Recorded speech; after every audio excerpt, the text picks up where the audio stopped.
Salut fraternité citoyen. Bon, on se retrouve en pleine accalmie de cette campagne électorale et on en profite pour parler d'un sujet qui mérite sa vidéo, les primaires. Alors c'est vrai que cette année tout particulièrement, on n'a pas trop entendu parler des primaires, contrairement en 2017 où on entendait parler énormément. Et c'est d'ailleurs assez impressionnant de voir ce contraste entre la campagne d'il y a 5 ans et celle qui se déroule aujourd'hui. Bon, du coup, je ne sais pas si vous vous posez la question, mais moi je me la pose. Qui a inventé les primaires? Alors retournons aux origines des élections primaires. Et pour ce faire, il va falloir que nous fassions un petit voyage dans le temps, vous vous en doutiez, mais aussi un voyage outre-Atlantique.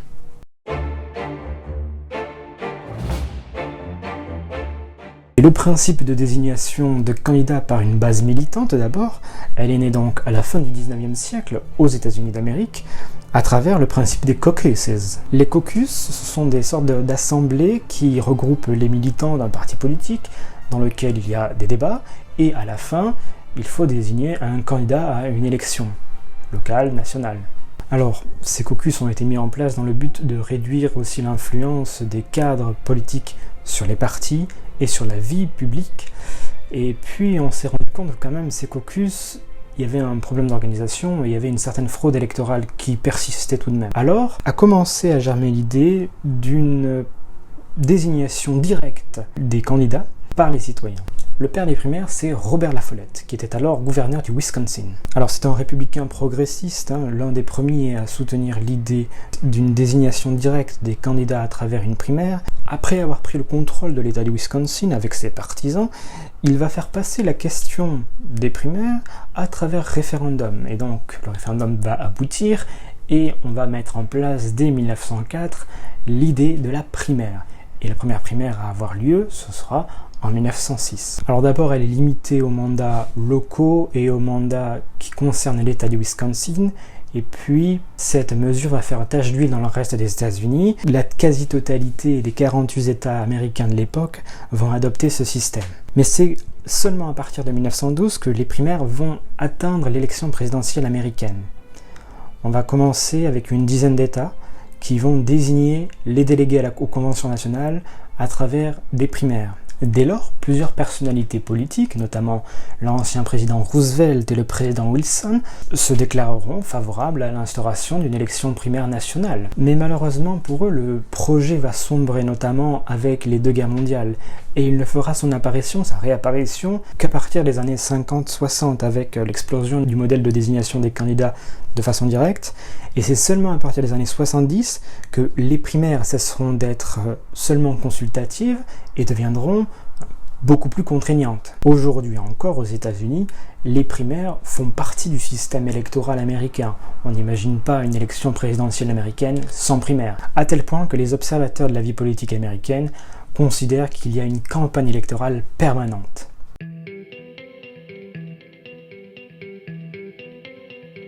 À partir de la fin du XXe siècle, le principe des primaires va s'exporter à l'international et à être diffusé dans plusieurs démocraties libérales en Europe, mais aussi en Amérique latine.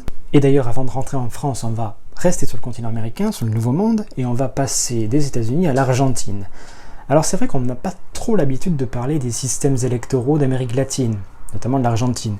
Et pourtant, ils nous réservent de très grandes surprises. Vous allez voir, vous n'allez pas être déçus. Outre le fait déjà que le président de la nation peut être élu dès le premier tour avec 45% des voix, oui, c'est bizarre, Eh bien, c'est que depuis une petite dizaine d'années maintenant, une bonne dizaine d'années même, le pays organise des primaires nationales. Tous les électeurs peuvent aller voter à cette primaire. Tous les partis même doivent présenter un candidat, enfin on dit plutôt un ticket puisque on élit un président et un vice-président. Et les tickets qui recueillent moins de 1,5% des suffrages ne peuvent pas participer à la véritable élection présidentielle. En 2019, c'est assez marrant, à la primaire argentine, il y a eu 25 millions d'électeurs.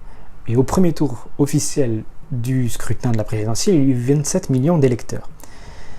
Et il n'y a pas eu de second tour non plus, parce qu'en fait, le ticket en tête a fait 48% des voix, ce qui fait qu'il a été élu dès le premier tour, mais c'est pas vraiment le premier tour, et c'est pas non plus le deuxième tour. The prophecy is true.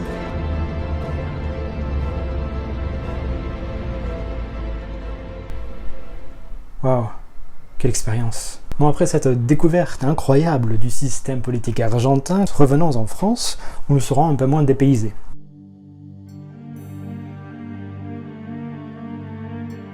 Si vous vous souvenez de la vidéo qu'on avait publiée il y a maintenant 2 mois sur les écologistes et sur l'écologisme politique, eh bien, vous savez déjà que la première élection primaire en France date des années 80. Ce sont les écologistes qui ont organisé cette primaire. C'est resté tout de même quelque chose d'assez confidentiel, qui était réservé aux militants et aux connaisseurs surtout. On est encore loin de la primaire avec des centaines de milliers d'électeurs. Ce système va être mis en sourdine jusqu'au milieu des années 90, où il va refaire surface. Alors, un petit peu de recontextualisation. Nous sommes en 1995, François Mitterrand est en train de terminer son second mandat, son septennat, donc c'est-à-dire qu'il a passé 14 ans à la tête de l'État, et sa succession semble compliquée. Elle aurait pu être simple en fait. Jacques Delors aurait pu être candidat pour le Parti Socialiste et probablement être le futur président de la République. Mais tel n'est pas le cas puisqu'il renonce à se présenter à la magistrature suprême.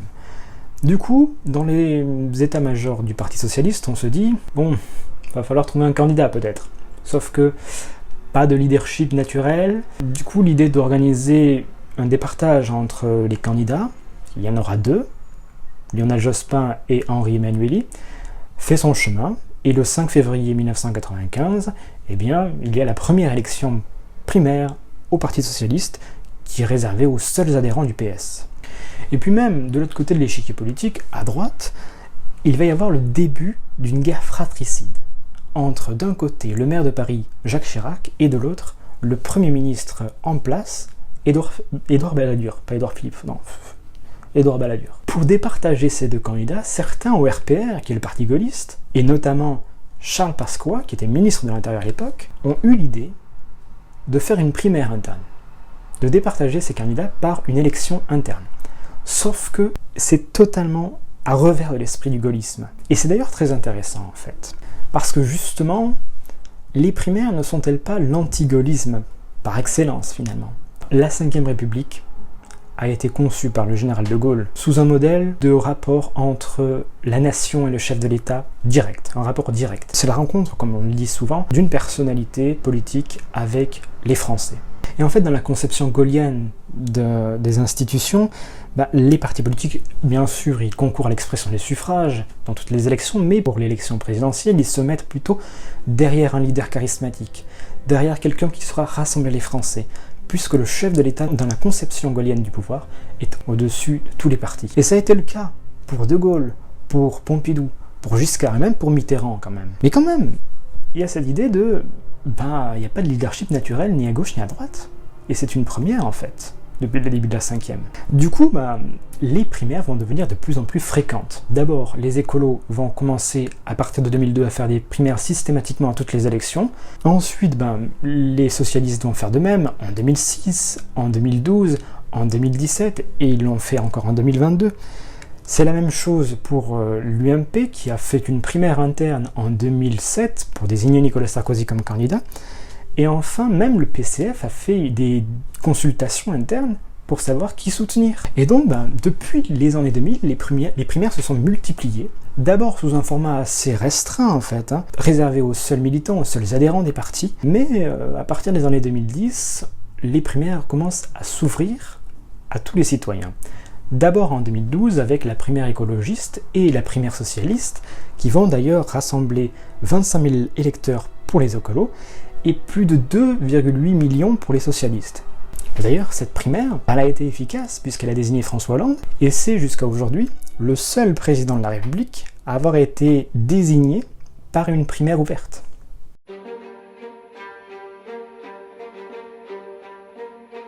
Nous en arrivons donc à l'élection présidentielle de 2017. À cette époque, on atteint l'apogée des primaires. La primaire a pris un rôle incroyable au début de la campagne électorale de 2017. Et quand même, cette primaire chez les Républicains, c'est un comble.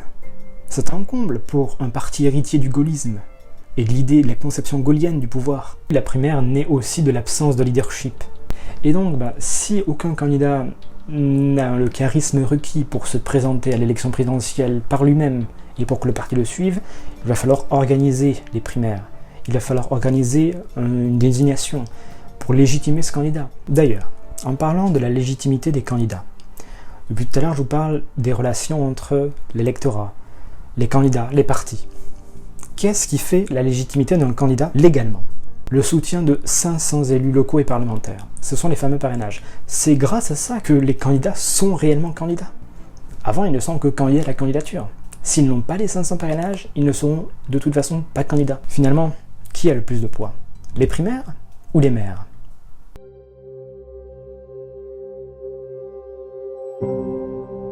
Alors revenons à ce début de campagne électorale de 2022. Nous sommes à nouveau confrontés au système des primaires, qui a évolué cette fois-ci. Les grands partis, les anciens grands partis, socialistes et républicains, ne font plus de grandes élections primaires ouvertes à tous. Ils restent entre eux, entre militants. Depuis 5 ans, on a attribué la défaite des socialistes et des républicains aux primaires. Ni les socialistes ni les républicains n'ont passé le premier tour en 2017. Sur les 4 candidats arrivés en tête au premier tour, 3 n'étaient pas issus d'un système de primaires. Ensuite, on a aussi reproché souvent aux primaires d'avoir favorisé les aides les plus radicales des familles politiques. Bref, l'expérience de 2017, on peut le dire, a été très traumatisante pour beaucoup de partis politiques. Mais ils n'ont pas forcément abandonné donc l'idée de faire des primaires, surtout pour 2022. Les socialistes ont fait une primaire qui était exclusivement réservée aux adhérents socialistes, aux 22 000 adhérents qui ont voté le mois dernier pour élire Anne Hidalgo. Et puis même les républicains ont décidé de départager leurs candidats via une primaire qu'ils ont appelée Congrès pour la France. Normalement, il devrait y avoir à peu près 120 000 adhérents républicains qui devraient voter. D'ailleurs, vous pouvez même voter à ce congrès. Il vous suffit de prendre votre carte chez les républicains d'ici le 16 novembre prochain. Il vous en coûtera la maudite somme de 30 €. C'est quand même très cher. Finalement, la seule primaire ouverte à laquelle on a eu droit cette année, c'est celle des écologistes. C'est très intéressant, puisque déjà c'est la primaire écologiste à laquelle il y a eu le plus d'électeurs, mais ça donne aussi une légitimité au candidat désigné, Yannick Jadot, une légitimité démocratique sur le reste de la gauche modérée.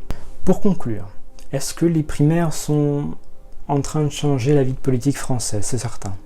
Elles ont déjà beaucoup influencé la vie politique. Mais justement, cet échiquier politique, pour l'instant, il n'est pas totalement acquis à la cause de la primaire. Jean-Luc Mélenchon et Emmanuel Macron n'ont pas besoin de primaire dans leur famille politique, puisqu'ils sont des leaders charismatiques de base. Et c'était aussi le cas pour Marine Le Pen jusqu'à il y a peu, mais l'apparition de Éric Zemmour sur un créneau droite conservatrice réactionnaire fait trembler un petit peu l'hégémonie du Rassemblement national sur l'extrême droite française.